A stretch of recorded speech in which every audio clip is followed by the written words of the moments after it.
আমি বর্ণালী, সবাই কেমন আছো? দেখছো তো চুলটা কত সুন্দর করে বাঁধছি। ক্লিপগুলো অবন্তিকার জন্য কিনেছিলাম, কিন্তু কাজে লেগে গেল আমার। না গো না, আমি কোথাও যাচ্ছি না, রিলস বানাবো বলে এত মেকআপ করেছি। ভাবলাম রোজ রোজ তো ব্লগ বানাই, তাই একটু রিলস বানিয়ে যদি ভাইরাস হওয়া যায়। দূর, ভাইরাস না, ভাইরাল। তা বন্ধুরা, আমার মেকআপটা কেমন হয়েছে বলে দাও কিন্তু চটপট করে। আমি জানি আমি এমনিতেই একটু কিউট আছি। ঝিমঝিম করে বৃষ্টি হলে কি অবস্থায় তোমরা তো জানো। এই যে হট করে নিচে তাকিয়ে দেখছি কি কাদা। দিল্লিতে একটু কাদা কম, তো ওই কারণে ঝিমঝিম করে বৃষ্টি ভগবান দিয়ে একটু কাদা করে দিচ্ছে আর কি। প্রায় 1.5 বছর হয়েছে আমি এই ফ্ল্যাটটাতে এসেছি, কিন্তু কোনোদিন দেখিনি যে এখানে একটা কোম্পানি রয়েছে। আর এই যে কি গোল গোল ঘুরছে, আমি ঠিক জানি না। তোমরা কি জানো এটা কিসের কোম্পানি হতে পারে, কি কারণে এরকম গোল গোল ঘুরছে? আজকে অবন্তিকার হাতের দিকে তাকিয়ে দেখছি হাতে কি একটা কামড়ে দিয়েছে, কিন্তু দিল্লিতে তো মশা নেই, মশাই কামড়ায়নি। আর ভাববো যে পিঁপড়ে কামড়িয়েছে, পিঁপড়েও কিন্তু না, জানি না। এই জায়গাটা একদম লাল হয়ে রয়েছে, আর আঙুলগুলোতেও কি যেন একটা কামড়েছে, বুঝতে পারছিলাম না।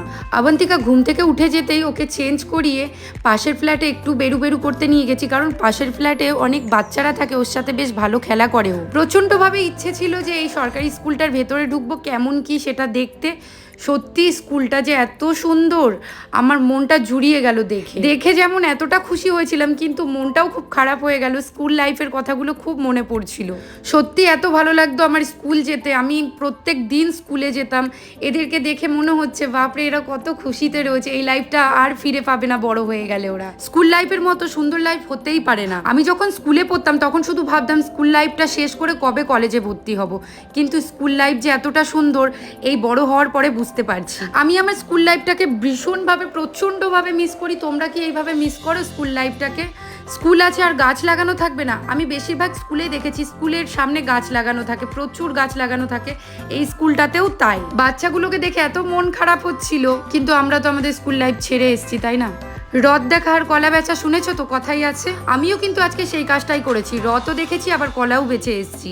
আসলে তা না, আগের দিন ব্লগে তোমাদের দেখিয়েছিলাম পলাশের জন্য একটা ব্লেজার বানাতে দিচ্ছি। যেখানে ব্লেজারটা বানাতে দিয়েছিলাম ওখান দিয়ে পলাশের কাছে একটা ফোন এসেছিল যে আপনার ব্লেজারটা হয়ে গেছে। তাই আমরা নিতে চলে গেলাম। আর রথ দেখা কলা বেচার কথা কেন বললাম, ব্লেজার নিতে গিয়ে আমি সবজিও কিছু কিনে নিয়েছি। আর পলাশকে আমি এখানে বারবার বলছি হাফ প্যান্টে কিন্তু ব্লেজারটা খুব সুন্দর লাগছে তোমাকে। না না বন্ধুরা, হাফ প্যান্টে ব্লেজার আমি পরাবো না, ওর জন্য ফুল প্যান্টও বানাতে দিয়েছি আমি। আর পলাশকে ব্লেজারটা পরে বেশ লাগছিল। কিন্তু রাতের বেলা সবজি কিছু ছিল না, তাই ভাবলাম যে সবজি কিছু কিনে নিই, ব্লেজারটাও নেওয়া হয়ে যাবে, এদিকে কিছু সবজিও নিয়ে নেবো, রাতে রান্না হয়ে যাবে আমার। আমি যে দোকানটা থেকে পলাশের জন্য ব্লেজার বানাতে দিয়েছি আমি ভয়ে ভয়ে দিয়েছি, কিন্তু কারণটা হলো আমি কোনোদিন এই দোকানটায় যাইনি। আর আমি ভাবলাম যে এতগুলো পয়সা দিয়ে ব্লেজার বানাবো, কি হবে, কেমন হবে, ভালো লাগবে কি না। কিন্তু বেশ ভালো লাগছে। অবশ্য আমার বরটাও কিন্তু হিরোদের মতনই বেশ ভালো বানিয়েছে ব্লেজারটা। ওই কারণে আমি দোকানদারকে বললাম আমাকে কিন্তু 2টো ফর্মাল প্যান্ট বানিয়ে দিও, আমার কাছে এখন পয়সা নেই, কিছুদিন পরে বানাবো, দিয়ে বলে ঘরে চলে আসলাম।